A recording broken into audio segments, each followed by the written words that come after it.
Are studio all info में आपका स्वागत दोस्तों। मेरा नाम लक्ष्मण पर। तो आज આપણે વાત કરવાના છે મિત્રો સ્વસ્થ ભારત મિશન યોજના 2024 ટોયલેટ સહાય યોજના। તો મિત્રો જે સ્વસ્થ ભારત મિશન ગ્રામીણ છે તેમાં ટોયલેટ સહાય યોજના, જો તમારે ટોયલેટ બનાવવું હોય તો 12,000 રૂપિયાની સહાય મળે છે। તો તમારે જો ટોયલેટ બનાવવા માટે અરજી ક્યાં કર, ઓનલાઈન ફોર્મ કેવી રીતે, શું ડોક્યુમેન્ટ છે, તે બધી જ માહિતી આપણે આ વિડીયોમાં લેવાના છે। વિડીયો પૂરો જોજો અને વિડીયો સારો લાગે તો લાઈક કરી તમારા મિત્રો સાથે શેર કરી દેજો અને ચેનલમાં જો પહેલી જ વખત આવી તો સબસ્ક્રાઇબ। તો હવે મિત્રો સબસ્ક્રાઇબ કરવાનું શા માટે કહે છે?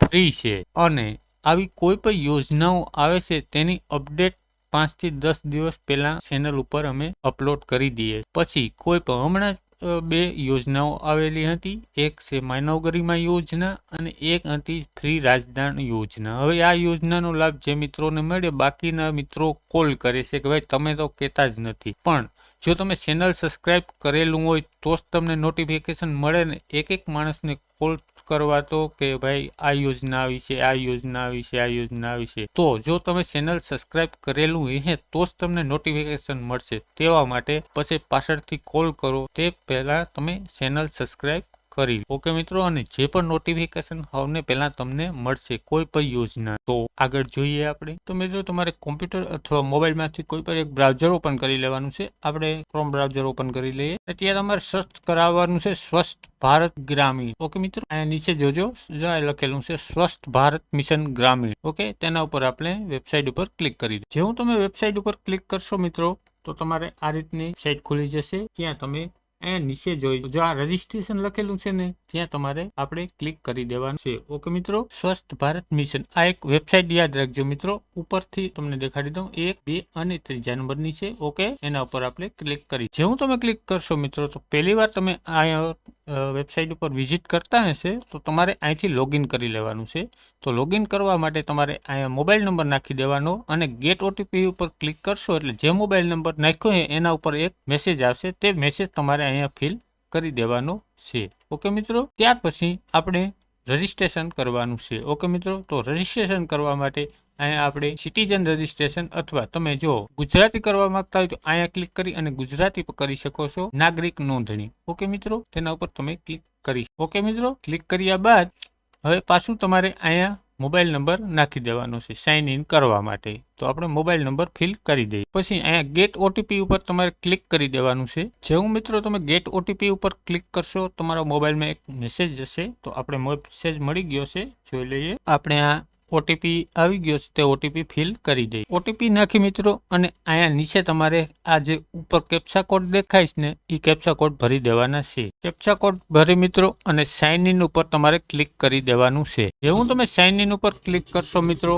તો તમારે આધાર કાર્ડથી રિલેટેડ તમારા નંબર આવી જશે, તમારું નામ આવી જશે, બધું અહીંયા આવી જશે અને અત્યારે અહીંયા રજીસ્ટ્રેશન ચાલુ છે, મતલબ ફોર્મ ભરાવા ચાલુ છે।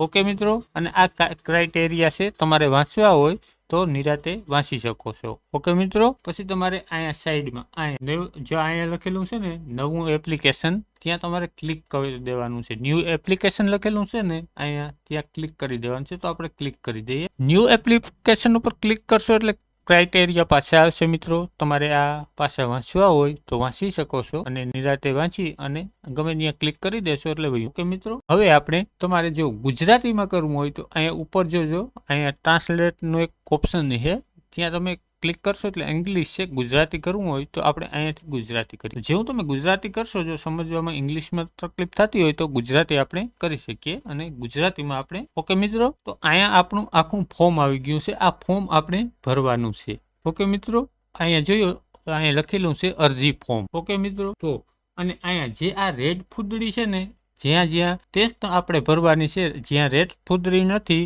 તે કોઈ ભરવાની આપણે જરૂર નથી। ઓકે મિત્રો, તો સૌને પહેલા તો આપણે શું ભરવાનું છે, આપણે રાજ્ય નાખવાનું। તો આપણું રાજ્ય તો ઓટોમેટિકલી ગુજરાત છે, અહીંયા લખેલું રેડી। તો આપણે અહીંયા જિલ્લો સિલેક્ટ કરવાનો છે, તો આપણે જિલ્લો સિલેક્ટ કરી લઈએ મિત્રો। જિલ્લો સિલેક્ટ કર્યા બાદ મિત્રો અહીંયા તમારે તાલુકો સિલેક્ટ કરવાનો છે, આપણે તાલુકો સિલેક્ટ કરી લઈએ। પછી જો ગ્રામ પંચાયતનું નામ તમારે સિલેક્ટ કરવાનું છે મિત્રો, આપણે જે તે ગામમાં રહેતા હોય તે ગ્રામ પંચાયતનું નામ સિલેક્ટ આપણે કરી લેવા।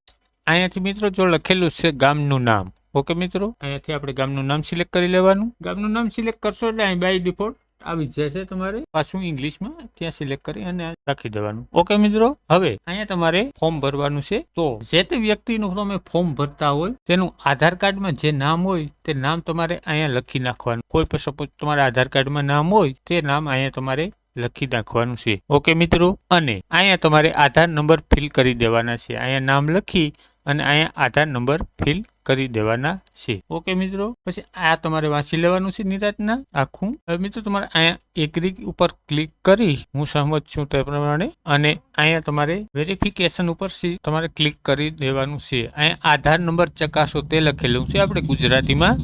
ઇંગ્લિશમાં લખેલું હોય તો વેરિફિકેશન આધાર નંબર લખેલું હોય તે, તો અહીંયા તમારે ક્લિક કરી દેવાનું છે. ઓકે મિત્રો, પછી જેના નામનું તમે ફોર્મ ભરતા હોય મિત્રો ટોયલેટ સહાય યોજનામાં, એનું પિતા અથવા પતિનું નામ તમારે અહીંયા લખવાનું છે. અહીંયાથી મિત્રો તમારે જેન્ડર સિલેક્ટ કરી લેવાનું છે, મેલ ફિમેલ જે તે ફોર્મ સ્ત્રી જેનું તમે ફોર્મ ભરતા હોય તેનું અહીંયાથી જેન્ડર સિલેક્ટ કરી લેવાનું. પછી અહીંયા કેટેગરી સિલેક્ટ કરી લેવાની છે. એપીએલ બીપીએલ જે તમે લ્યો હોય તે મારે હોય કેટેગરી. ઓકે મિત્રો, અને અહીંયા કેટેગરી સિલેક્ટ કર્યા બાદ અહીંયા સબ કેટેગરી સિલેક્ટ કરવાની છે. તેમાં જો અહીંયા એસટી એસસી ઓબીસી જે તમારે આવતું હોય તે તમારે સિલેક્ટ કરી લેવા છે. ઓકે મિત્રો, હવે અહીંયા આધારનું બાય ડિફોલ્ટ રહેશે જ, અહીંયા તમારે કંઈ ભરવાનું નથી. અહીંયા નંબર ને કોઈ પણ ઓટોમેટિકલી ભરાઈ ગયેલું છે, એ તમારે કંઈ ભરવાનું. અહીંયા તમારે તમારો મોબાઈલ નંબર નાખી દેવાનો છે. અહીંયા તમે મોબાઈલ નંબર નાખી દેવાનો તમારો. ઓકે મિત્રો, અને અહીંયા ઈમેલ એડ્રેસ. હવે ઈમેલ એડ્રેસ જો તમારે ભરવો હોય તો ભરી શકો છો, કમ્પલસરી નથી. એટલે જો રેટ ફૂદડી નથી એટલે ન ભરો તો હાલે, અને ભરવો હોય તો તમે નાખો. ઓકે મિત્રો, પછી અહીંયા એડ્રેસ તમારે ફરજિયાત ભરવાનો છે. રેડી છે એડ્રેસ તમારે, અને એડ્રેસ તમારા આધાર કાર્ડ ને પાછળ જે એડ્રેસ હોય તે એડ્રેસ તમારે અહીંયા ભરી દેવાનો છે. ઓકે મિત્રો, પછી સેક્શન નંબર 3. ઓકે મિત્રો, સેક્શન નંબર 3 માં તમારે માત્ર અમારે બેંક ડિટેલ્સ આપવાની છે. ઓકે મિત્રો, સૌને પહેલા તમારે બેંક પ્રથમ પાના ઉપર જોશો તો IFSC ના કોડ લખેલું છે. IFSC કોડ ને સામે કોડ લખી છે. એ કોડ તમે દાખલ કરી દેશો, અહીંયા ભરી દેશો અને અહીંયાથી સર્ચ કરાવી લેશો ને ઓટોમેટિકલી બેંક તમારે અહીંયા બેંક આવી જાય મિત્રો. પછી તમારે અહીંયાથી બેંક બ્રાન્ચ સિલેક્ટ કરવાની રહેશે. ઓકે મિત્રો, બેંક બ્રાન્ચ તમારી સિલેક્ટ કરી લ્યો જે હોય તે. પછી બાકીનું બધું ઓટોમેટિકલી અહીંયા ડિફોલ્ટ આવી જશે, તમારે કંઈ ભરવાની જરૂર છે. ઓકે મિત્રો, પછી તમારે બેંકના અહીંયા નંબર નાખવા, જે એકાઉન્ટ નંબર તમારા હોય તે નંબર તમારે નાખી અને ઈ જ એકાઉન્ટ નંબર અહીંયા તમારે કન્ફર્મ કરી દેવાના છે.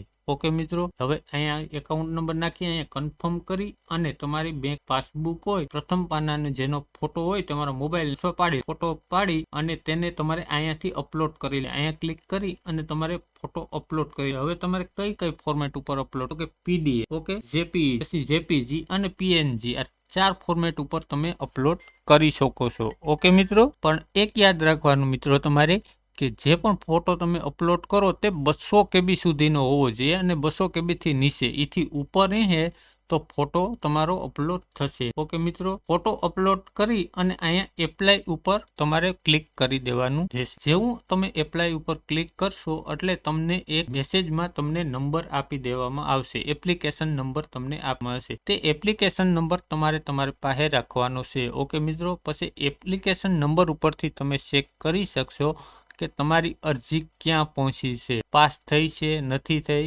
તે બધું તમે એપ્લિકેશન નંબર ઉપરથી ચેક કરી શકો છો. સ્ટેટસ, હવે એપ્લિકેશન નંબરથી સ્ટેટસ કેવી રીતે ચેક કરવું તે આપણે આગળનો વિડીયો અપલોડ કરશું, તેમાં ઓકે મિત્રો જણાવશું કે એપ્લિકેશન નંબર તમારે કઈ રીતના સ્ટેટસ ચેક. તો મિત્રો વિડીયો સારો લાગ્યો હોય તો લાઈક કરી દેજો, ચેનલમાં પહેલી જ વખત આવી હોય તો સબસ્ક્રાઇબ કરી દેજો અને બેલ આઇકન પ્રેસ કરવાનું ભૂલતા નહીં. તમને આવા જ નોલેજેબલ વિડીયો મળતા. Thank you.